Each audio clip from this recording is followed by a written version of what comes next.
একদিন পরে একটা ছুটি পেয়েছে না, নরেন্দ্র মোদী চলে গেছে, অমিত শাহ চলে গেছে, এখন আর কোনো কাজ নেই। কারণ আবার যখন মোদী আসবে তখন ও রাজনৈতিক আন্দোলন করতে পারবে। ও তো দাদু ছাড়া চলতে পারে না। হ্যাঁ, তাই জন্য দাদুকে চাই, বড় দাদু মেজো দাদু ওরা আসলে তবে আসবে। তাই আজকে আসছে, সে আসুক, যায় সে, সবাইকার আসার অধিকার আছে, আসুক। কিন্তু বড্ড লেট হয়ে গেল না, মোদী বলে গেল, অমিত শাহ বলে গেল, ওই সময় ব্যস্ত এত, তাই জন্য নিজের দোষ, নিজের গাফিলতি সমস্ত অন্য জায়গায় ফেলে।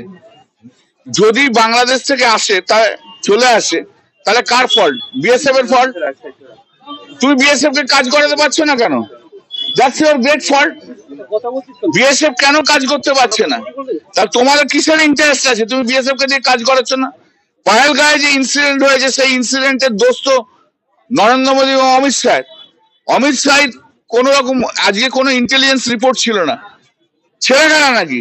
বাইরে থেকে কয়েকজন টেররিস্ট এলো, টেররিস্ট এসে গুলি করে মেরে দিয়ে টেররিস্ট হাঁটতে হাঁটতে চলে গেল। আর অমিত শাহ, নরেন্দ্র মোদী ঘুমোচ্ছিলেন। ওদের বিএসএফ কোথায় ছিল? এত বিএসএফ, এত সিআইএসএফ। পশ্চিমবাংলাতে একটা ঢিল পড়লে সঙ্গে সঙ্গে 15টা সিআইএসএফ, 15 বিএসএফ, ভোট হলে 1500 কোম্পানি বিএসএফ সিআইএসএফ দেওয়ার জন্য ব্যস্ত থাকে। কিন্তু যেখানে আমরা কি জানি না পাকিস্তানকে নতুন টেররিস্ট কান্ট্রি হলো নাকি? পাকিস্তান তো অনেকদিন আগে থেকে টেররিস্ট কান্ট্রি, ভাই, সবাই তো জানে। পাকিস্তান হচ্ছে টেররিস্টদের আতুর ঘরে, তো সবাই জানে। একে মোদী আর অমিত শাহ বলে বলে জানবো? অপদার্থ দুটো লোক এসছে, নরেন্দ্র মোদী আর অমিত শাহ। সবচেয়ে বড় অপদার্থ হচ্ছে অমিত শাহ, গোপাল ঠাকুর একদম। হ্যাঁ, গোপাল ঠাকুর সেই আসছে। এই আওয়াজ তো 2021-এও বলেছিল, এই আওয়াজ তো 2024-এ বলেছিল, সারা ভারতবর্ষব্যাপী বলেছিল না, ইসকা বাদ 400 বার বলেছিল 240। মুখে এমন ঝামটা খাবে না যখন 2024-এ নির্বাচন হবে। কিন্তু ওদের লজ্জা নেই, দোকান কাটা। আরে সবচেয়ে বেশি রিগিং তো অমিত শাহ করেছে। অমিত শাহ তো রিগিং মাস্টার। অমিত শাহ হচ্ছে রিগিং করার একটা মানে আইডিয়াল ম্যান। লোকে ওকে থেকে রিগিং করার কথা ভাবে।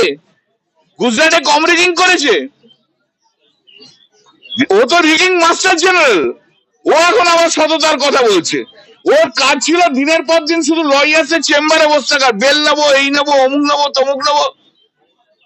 10 বছর তো লয়ার্স চেম্বারেই কাটিয়ে দিয়েছে বেল নেওয়ার জন্য। কত ক্রাইম করেছিল, কত করেছিল। পরে সরকারে এসছে, যাই হোক, সেসব কেস ফেস গুলো এদিক ওদিক হয়ে গেছে আর কি। ঠিক আছে না? অপারেশন সিঁদুর করতে হলো কেন? অপারেশন সিঁদুর করতে হলো ওদের ব্যর্থতার জন্য। তো ওরা ব্যর্থ।